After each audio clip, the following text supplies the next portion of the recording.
Hello and welcome.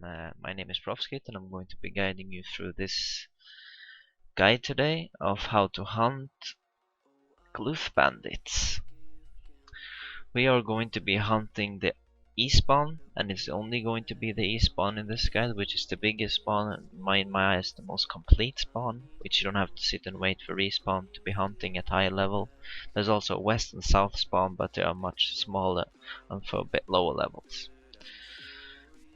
So to be hunting Glooth Bandits, you're going to be needing 300 voting points, and to get 300 voting points, there's many ways to do it. You could be killing monster tasks and doing vote points. You could be picking routes and getting vote points, but the most quickest and the way I did it was to do the communication task. You can wikia if needed. Basically, it's simply a task that's very easy to do. You basically just repeat the same things over and over again. You click on some Steam thing, it will tell you some colors, you put these colors into the right order, and then pops out an item which you pick up and then go deliver to an NPC. And you do that 300 times. It might sound stupid, but it goes pretty quick. It takes like a minute or two per task, so you can just calculate that. So it will take a few hours to complete, but for such a spawn with like 1.7 kkx an hour with happy hour and over 250k profit an hour, it's definitely worth it.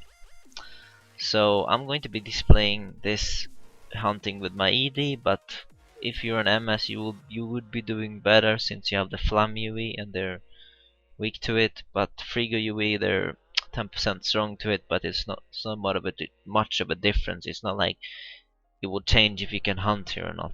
Both EDs and MSs can hunt here and do the same experience, sort of. So the required level, I would say, is around 140, 150, with full defensive set at that level, of course, and not pulling as many monsters as I do. You should be pulling maybe 4 or 5 if you're 150. And you can start hunting this spawn sort of safely around level 200, I'd say. That should be a problem. I don't hunt with full defensive sets since I'm obviously a lot higher level than the required level. But there's one downside to this spawn, and that is it's obviously always occupied almost. On botted servers, it's constantly botted by more than one person. Luckily on retro servers, it's risky to be botting with GFPs and avalanches since you can make someone easily scald. So if you stand in line and you're lucky, you might get the spawn, just as I did in this video. There was a guy previously here, but I was waiting and he gave me the spawn. And one thing about this spawn is your experience will be dependent on how quick you are to loot. If you're a good looter and a fast looter, you will be gaining a lot of experience. If you're very slow, it will be dragging down your experience quite a bit because there's a lot of monsters to loot and there's a lot of items to loot. So it will combo times, but you'll definitely be making a lot of money here and a lot of experience. So I'm just gonna be letting the video roll on whilst you guys watch it, and I'll be back at the end to show you guys how much money we made. Enjoy the video.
Guys, I'm back, and as you can see, I'm displaying the loot here. So I've already calculated my waste here. I used 380 manas and 400 GFPs, which I calculated to be 63.6k. And then I calculated how much the profit was, and it was how much money we made in total, and it was around 190. So in total the profit was 126.4k in 34 minutes of hunting. So in about an hour of hunting, that would have been around 240 to 250k profit an hour. If you guys enjoyed this video, please like and subscribe. If you have any questions or something, you could leave a comment in the section below. I'll see ya next time.